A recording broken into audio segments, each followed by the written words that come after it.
שלום הורים יקרים, בסרטון הזה אני רוצה להסביר כיצד להוריד ולהתקין את התוכנה משחק מיינדקראפט בגרסה החינמית שממומנת על ידי משרד החינוך.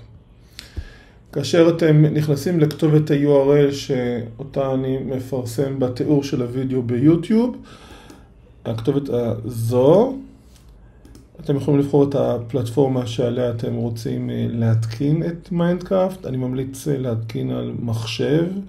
מסך גדול בדרך כלל מזיק פחות ממסך קטן. אחרי שהתקנתם והפעלתם, כדי שתוכלו להפעיל את מיינדקראפט, יש צורך בכתובת האימייל של הילד במשרד החינוך. כיצד מוצאים את כתובת האימייל הזו? כנסו לגוגל וחפשו את צמד המילים פורטל חינוך. הקישור הראשון, פורטל תלמידים ובוגרים, משרד החינוך. תלחצו על הלינק, וכאן יש לכם אפשרות להיכנס עם היוזרניים והסיסמה שאיתם אתם נכנסים לאופק. ואם תיכנסו כאן ללימודים,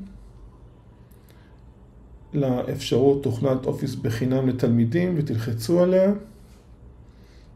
פה למטה תוכלו למצוא, ייכנסו לפורטל החינוך, קישור. אם תלחצו על הקישור הזה, אתם תגיעו למסך שבו שוב צריך להזדהות, אבל כיוון שאני כבר הזדהיתי לפני כמה רגעים, אז כשאני אלחץ כאן על הכפתור הזדהות משרד החינוך, אני מיד מועבר לכאן.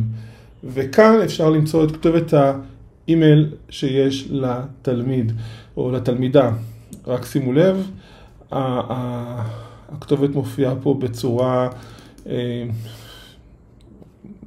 לא באופן מדויק, כי הכתובת היא קודם כל המספר שרואים פה בצד ימין, אחר כך סימן שטרודל, ורק אחר כך eduil.net. כעת, כשיש לכם את כתובת האימייל של התלמיד או התלמידה ואת שם משתמש וסיסמה שבהם משתמשים כדי להיכנס לאופק, כעת אפשר להפעיל את מיינדקראפט. אז בואו נדגים, אני אוריד את מיינדקראפט למחשב שלי.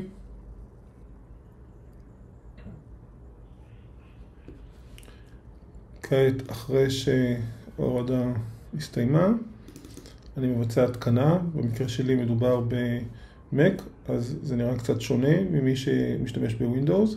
אני גורר את מיינדקראפט אדיוקיישן לתוך התיקייה אפליקיישן.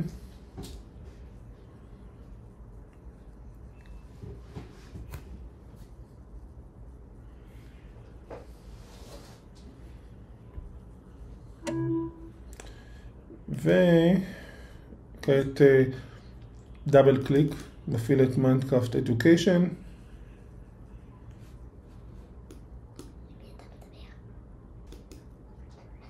לוקח קצת זמן. וכעת אני מכניס את כתובת האימייל של התלמיד או התלמידה.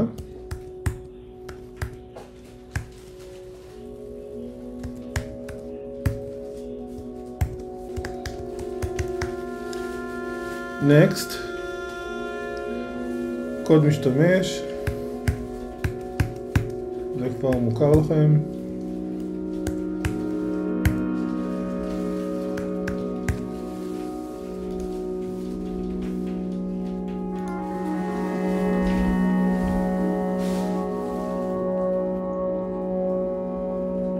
והנה, מיינדקראפט, up and running, תהנו.